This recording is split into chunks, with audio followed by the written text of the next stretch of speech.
Alright, hello for anyone who's jumped straight into the stream or is watching it back. I'm just doing my usual bits of setup where I make sure everything... Okay, hopefully we are running as we should. Let's get a link to share.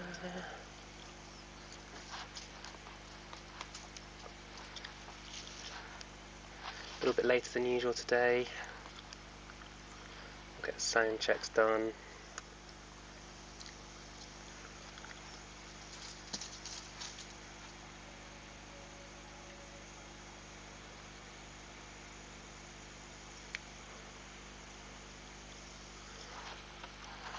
I wonder if I can do this.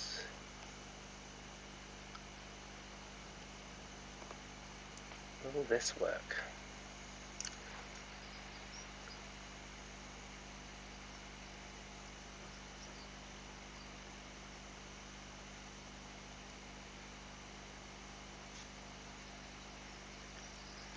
There we go. Okay. Where have you gone, Lollipop? Right.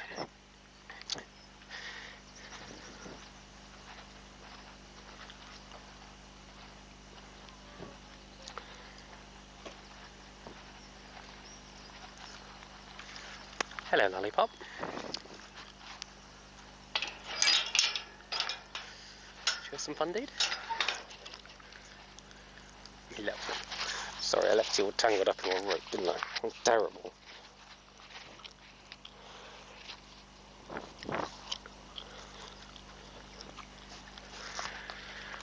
You got yourself really tangled. How did you manage that?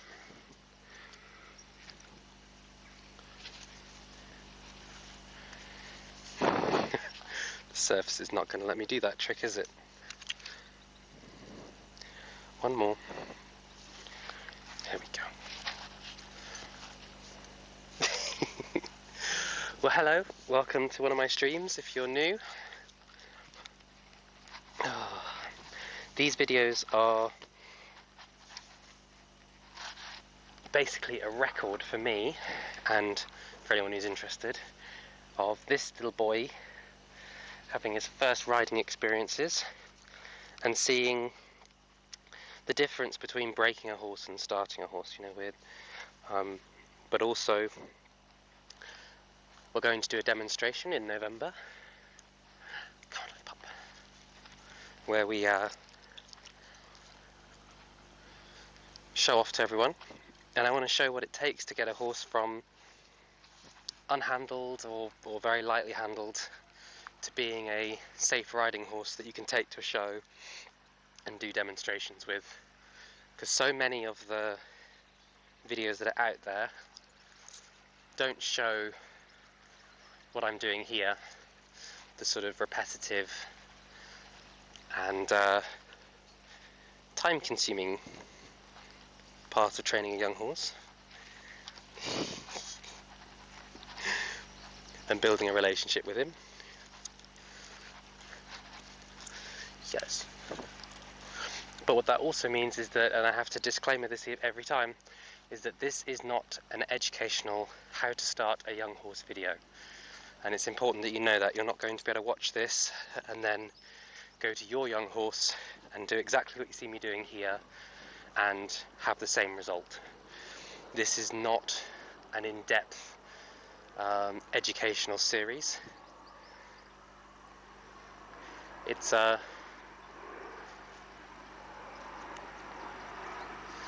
just me playing with my horse, and I'll be talking through what I'm doing, so it won't be not educational. There will be education in it, but it's more just my ramblings. And so there'll be really good sessions where I'm really interesting, and a bit like today, I'm feeling a bit hot and bothered, and I can feel my thoughts coming slowly. So I'm sorry if I'm not as articulate and interesting as normal today.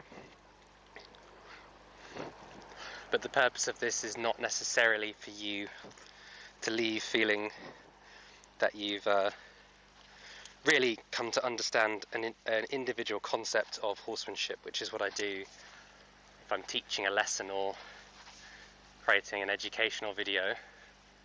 I would try to get a concept across, and I would sort of almost hammer the point home, and often feel like I do a bit too much, right? I do too much with that horse because I want to show a dramatic change, not just a subtle change. Where, like when I'm working with Lollipop, I'll do a lot of things where I get a very slight change and move on, as much for my interest as for his. So yeah, I'm wanting to do this for a little while, and it just sort of came up. My next step in Lollipop's ridden work is to start moving into the canter. So I'm starting to want to get more energy on the ground and get him practicing cantering in this small space, because as much as it you have feet, pay attention.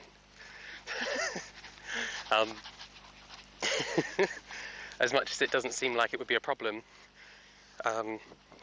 he's not used to moving quickly or not quickly or whatever in a small space, so he has to practice. And so before I add the pressure of my great big butt and heavy western saddle into that canter equation, I'd like him to have a bit more practice cantering in the small space. He's so handsome. Because he's used to doing, like all horses in this country, you gallop from one side of the thing to the other and prance about and play with puff, don't you? But it's not the same as cantering slow, controlled circles, which is what I'd like him to do. So I think everyone would like their horse to do on their first canter ride.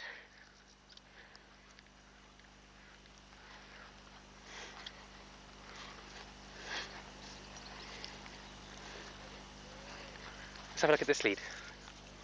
It's like, oh, I don't like this side as much though. What I really like is doesn't get stressed by the aids anymore. Not even a little bit. But he's still willing. Atta boy. Oh, watch those little dainty feet. You are so handsome. Aren't you? Sigh at me. Is it too hot to be all silly today? Is it? Oh, I do love this little horse. With the cutest little face, haven't you? Yes, and a very bitey nose.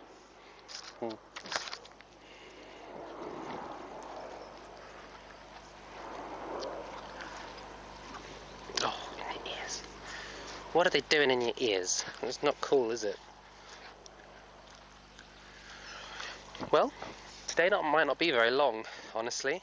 I don't like to give the good kid more homework, right? So when he offers me good stuff, it's like, well, what more can I ask of you, really? And I want him to feel like the work I'm asking him to do is not very difficult.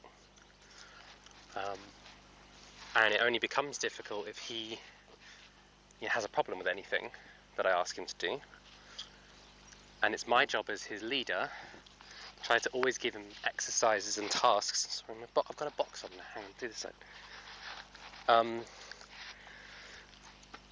To always give him exercises and tasks that are very much within his ability.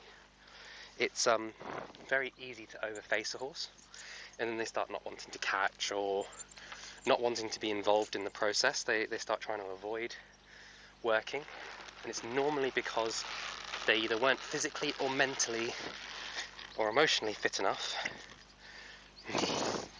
to do the task you asked them to do. So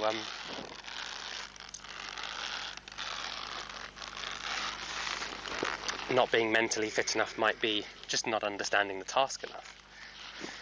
Right? If my horse doesn't really truly understand the steps, and we talked about this in earlier things with the hindquarter forequarter yield, it's not just about him throwing those legs over, right? He has to position his back legs differently to his front legs and all sorts. Thank you. Oh, is it terrible?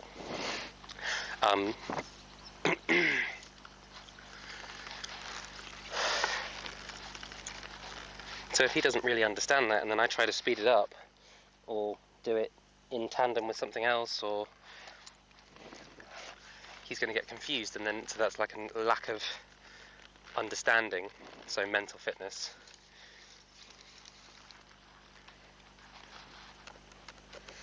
Emotional fitness would be,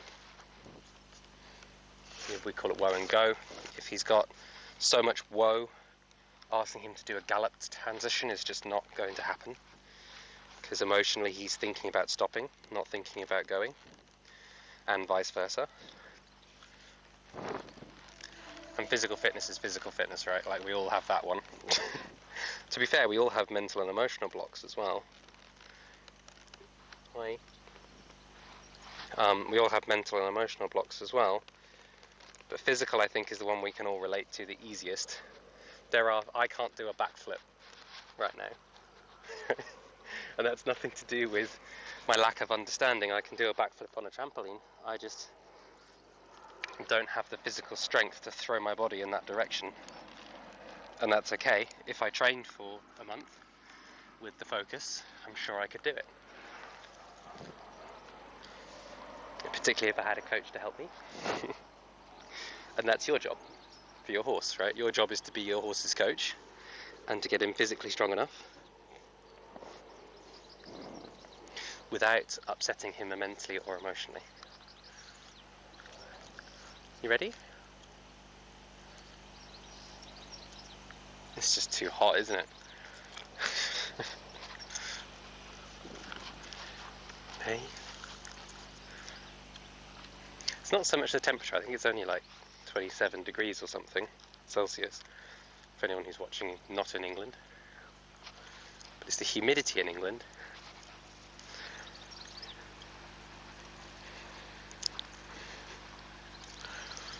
It makes you sweat and want to sleep, doesn't it? Anyway, we'll go for a hack with Uncle Puff after this, okay? We're not actually going to spend very long in here, I don't think. You're responding so nicely to everything. Hey. You've had a few days without working there, haven't you?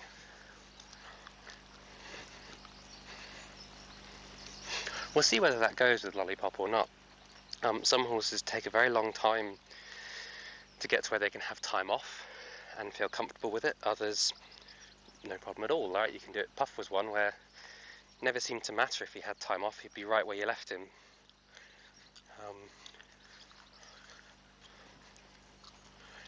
With you it seems to be a case of where did I leave you, because wherever I left you, you're going to be really good at whatever I told you to do last.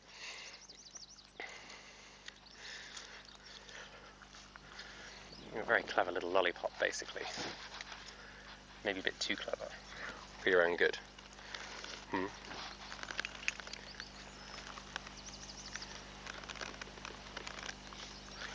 I know you don't especially like it. I don't think anybody especially likes having something cranked tight around their belly.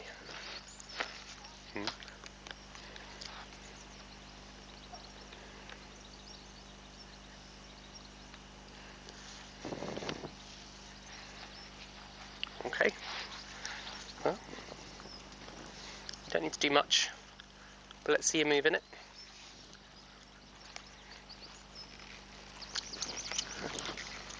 Attaboy. Go on. Go on. You're getting all sticky. No need for it. Go forward. Attaboy. Go on. I know. It's not your favourite feeling in the world, is it? And that's okay.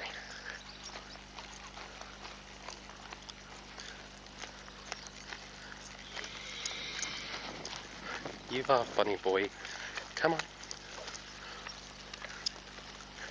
That's better. Is it just too hot to do? Silly. Okay, well, there's one more thing I'd like to do on the ground before I get up on you.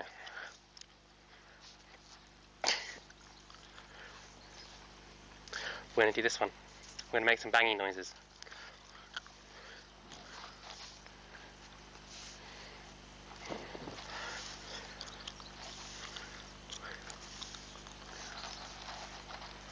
Well, for anyone who's been keeping up with everything we've been up to,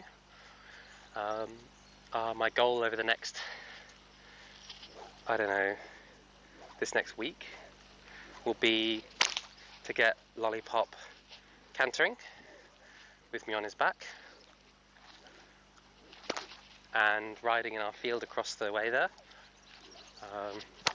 with the view being to go hacking within the next 2 weeks.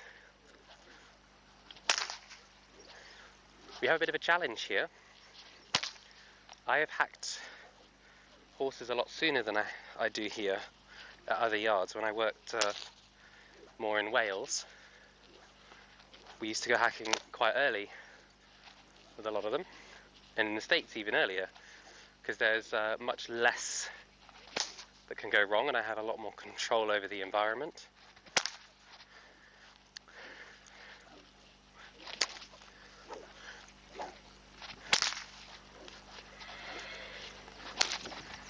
Here we have a lot of traffic. God, the surface really gets tangled up in the whip Lollipop, and so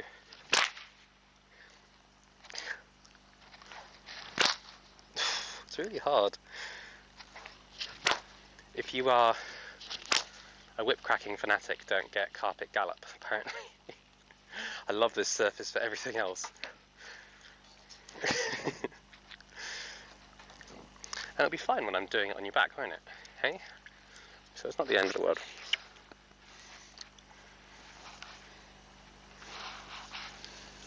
Okay. Well, the ridden goals today are a little bit different from what we've been doing. Because up until this point, the ridden goals have been very much about getting him to understand each cue, and we're still a little bit in that stage where we're teaching him what each thing means. So this means back, this means go, this means bend your neck, this means hindquarters, forequarters, and having him understand those aids without fear. He understands them more now, can definitely say that much, but they're not how Buck would describe them. You're going to go, what does Buck say? When a horse has really got it, when a horse is a finished horse, they will have done those exercises thousands of times, and so there will be no doubt in the horse's mind at all. Now there's two parts to that, of course, because horses learn very quickly, so every time that I do the move wrong, or release at the wrong time, my horse learns something different, which is where horses get into trouble, where we and people and horses get into trouble. But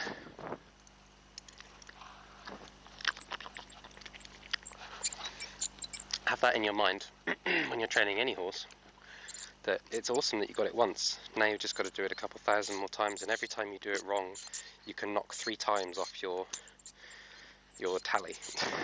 Because of course, making a mistake doesn't knock off 1; it'll knock off 3. So let's say I've done 100 hindquarter yields right.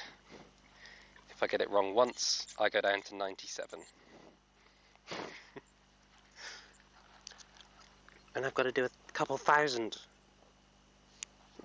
Only a couple thousand, Lollipop. It's a really good analogy, though. It's a really good way of thinking of it. Because until that point, you can't expect it every time without problems, right? There's going to be doubt in your horse's mind. But we're probably getting close to the 100, some things maybe more than 100 times. Think about how many hindquarter heel steps we've taken and I've pushed and released.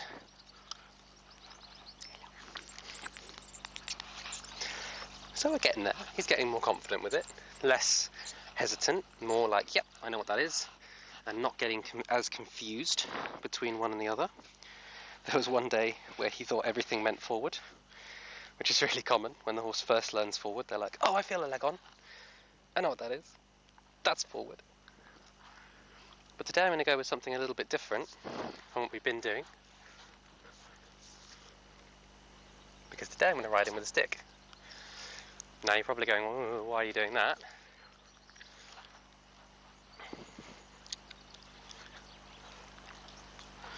It's quite simple. He's been ignoring my leg a little bit at times. Haven't you, kiddo? I've been ignoring it a little bit. Over here. I need you to stand right there, kiddo, because I see that there's a truck and trailer coming down the yard, and I don't want to have just got on you when it comes down the yard, just in case.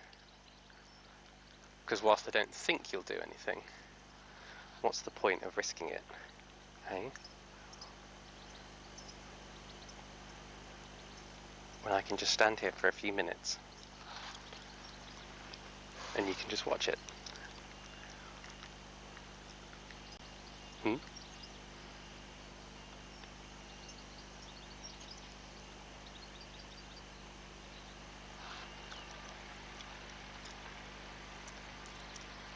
What do you think, big kid? What do you think?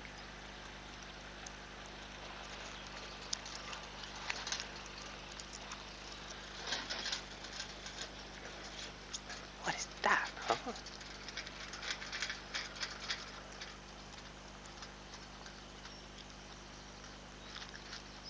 Huh. What was that? That was a little different, wasn't it? That was a little different. Oh, look how square you're stood. I really like that. I already really like that. Well, oh. Ready? Oh, this is my lollipop. Yeah! I get to ride a lollipop.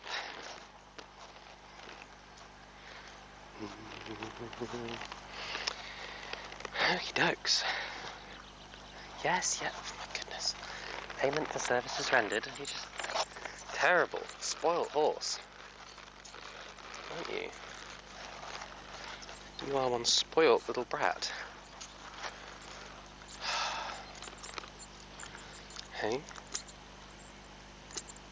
We love you though. You're very, very spectacular.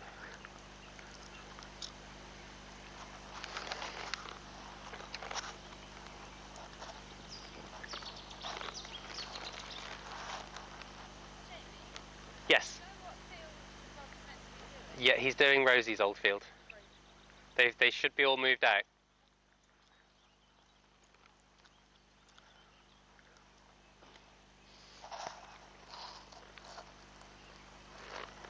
Ready, big kid?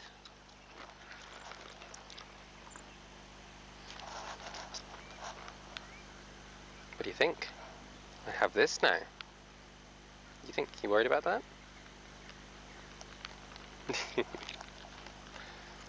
Hmm? So the goal of today is not to tell him off with the stick, but like with everything, I can't use a tool if he's afraid of the tool, right? So I have to check to see how bothered he is by the tool before I start doing anything else. Hiya, Rob. Yeah.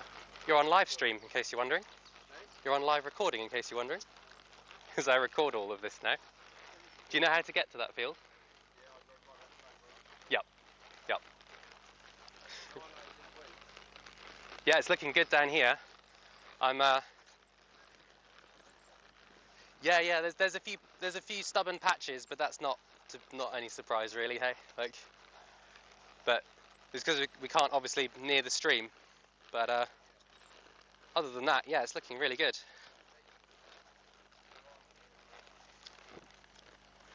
Attaboy. I'm liking that a lot. What I'm liking there is the willingness, and then we lost it, of course. You notice I don't use the stick. That would be a great time to use the stick, but he's just not ready.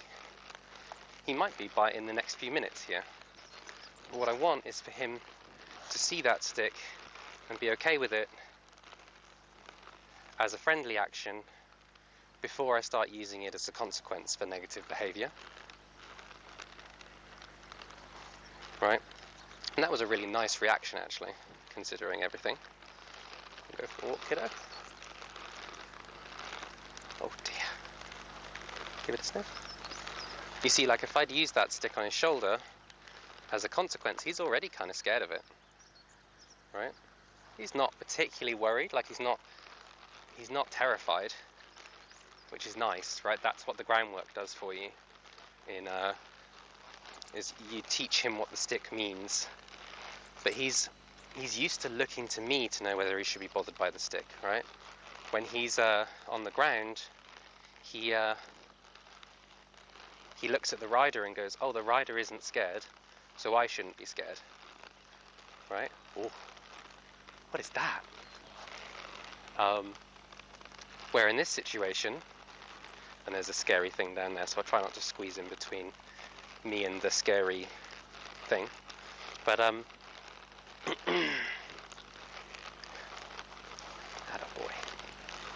I want him to understand if there's no leg aid and no rein aid, the stick is irrelevant, it has no meaning, and this is really nice here, what he's doing here. That's really nice, kiddo. Just like when I did it the other side, let him sniff it. We don't assume that just because he did it well on one side, he's going to be okay with it on the other. I've got to remember he has no concept of what this is supposed to mean, other than what he's established on the ground from sticks. So if I've done a good job explaining sticks on the ground, it's pretty likely he's going to understand what a stick means when I'm on his back. But there's no guarantee, right? He might go, actually, you know what, seeing that there, got me pretty flustered. Randomly out the side of my face, he was more peed off that there are flies. That's really good.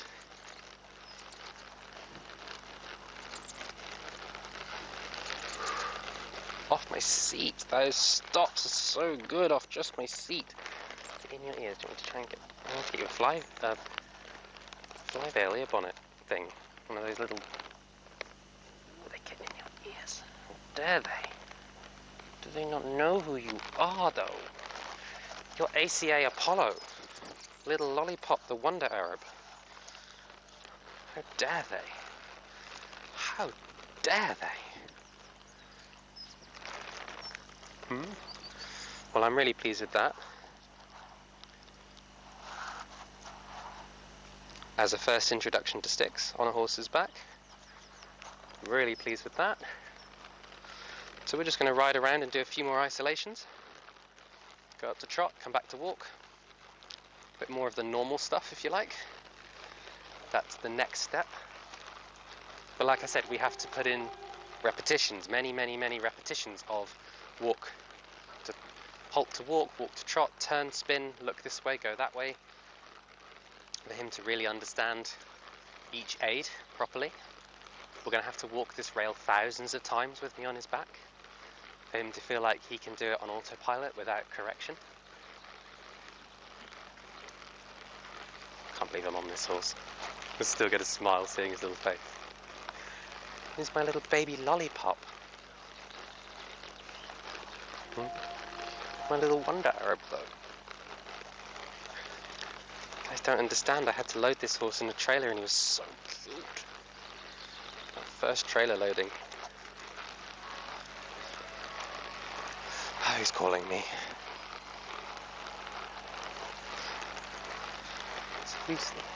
Phone, you're supposed to answer when I do that. No, no. Of course my phone won't answer. Okay. I'm not pulling my phone out my pocket while on the lollipop. It's not happening. My headphones let me down there. They're supposed to answer calls like that. Anyway, concentrate. You're riding a young horse that's dangerous. Dangerous, wild beast that he is. Oh, don't stop. I know. I'm messing with you a bit now. Good. You're getting better at swapping bends, aren't you, kiddo? That's good. And the other way. Come off that leg. The other way. Oh, that's it. I don't miss that. Don't miss the subtle cues when they come up. I don't miss those little ones. Yeah, good. Yeah, good. Good.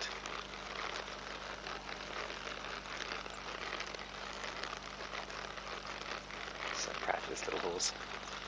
Can't tell you how much. Oh, kiddo. Do you fancy having a little trot around the rail? I know you're pretty hot and bothered. Let's do a little bit of trotting, hey? Because you have to, you need to get a bit more confident with moving with a rider on your back. Oh, lollipop, that trot is terrible. Give us a little something to ride. Come on, give us a little something. It's nice to feel his confidence though. As in, he's confident to say, no, I don't want to. Not just obedient out of like, oh my god, I don't understand, I'll just do it. Okay, I'm sorry. Just because you stretch doesn't mean you get to break gait. No, it doesn't. I know, you've got to learn to maintain gait without me having to nag you for it. God, you are like riding a worm, you know that? Holy moly. I'm going to have to do some, what's it called? Oblique workouts. The obliques being here. I call it the spook muscle, because it's whenever your horse moves sideways, you use your obliques to balance any kind of lateral core engagement movement. We're really experimenting with that low head today. We're not at the stage where we ask for head carriage very much. Holding the reins up just so he doesn't step on them. It's interesting to see him experimenting down there though, rather than just locking his head up.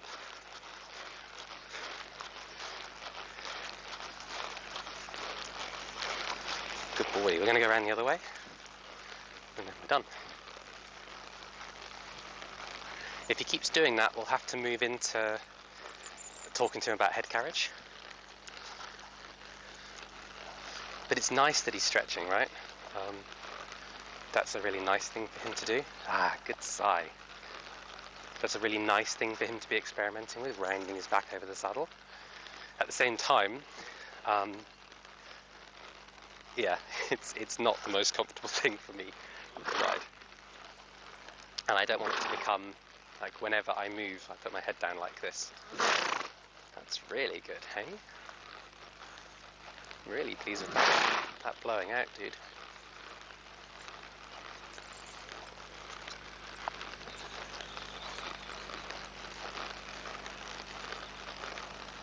Go. Right, young man, should we trot this rein? You're starting to really feel like a riding horse. It's really nice. There's just so much less worry about me being up here. And he just feels solid underneath me. It's hard to describe to someone who hasn't felt the difference. When a horse is new to this, their balance is a little off. And as they get more and more confident, you can feel them become solid under you. And I've never heard it described better than that. And I'm sure everyone has their own ways of describing it. And that might not make sense to you, but it made such sense to me when somebody said, a horse when it's finished feels solid under you. It just feels like you can move around and you can say things and they don't feel like they're going to break. Lollipop, you can't just ignore that. I know. That a boy.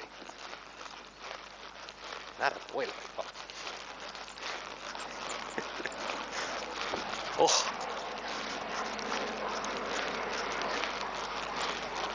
bend on this side is not nearly so good, is it? I know.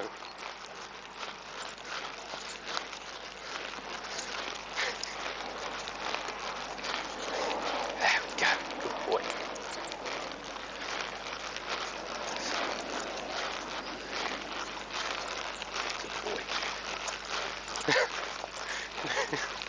So bend this way. It's okay. See, it's more comfortable. See how it's more comfortable? Do a little circle here. See if I can help you understand. You don't need to brace that shoulder into me so much. There you go. That's it. I don't want to nag you into it too much, but correction over. There you go. Whew. Well, that wasn't easy, but I still like it. I feel like I'm beginning to nag him a little bit.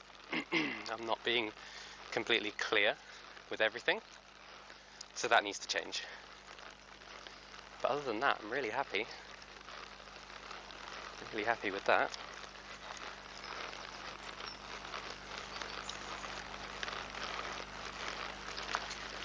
So I think that'll do for today, kiddo. We just do a backup to finish. We haven't done many of these, have we? Oh, just lovely. Love it. Well done, Lollipop. It's the first time we're going to stop here, isn't it? Oh, I'm so proud of you. Come on then. Well, I hope you've enjoyed today, everyone.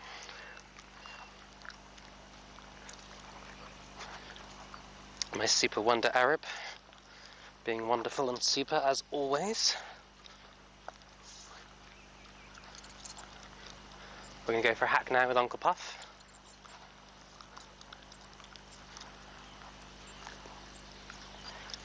So I'm going to leave your saddle on, dude. Okay. Basically, one of these times, we'll go for a ride with Uncle Puff and I'll probably end up coming home on you instead, hey?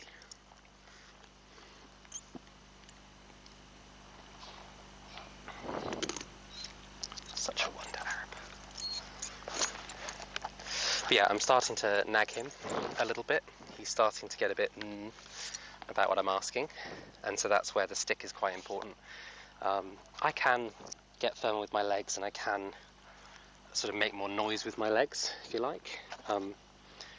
Because it's more than just hitting him hard in the side, right? It's the amount of energy you put behind it. But I always feel like when I kick with my legs, I don't feel as in control or in balance as I do when I use a stick. Which is it's a silly thing, because it doesn't really do that, but it's kind of how it makes me feel. So I can get into more detail on that, but not today. I hope you've enjoyed, and I will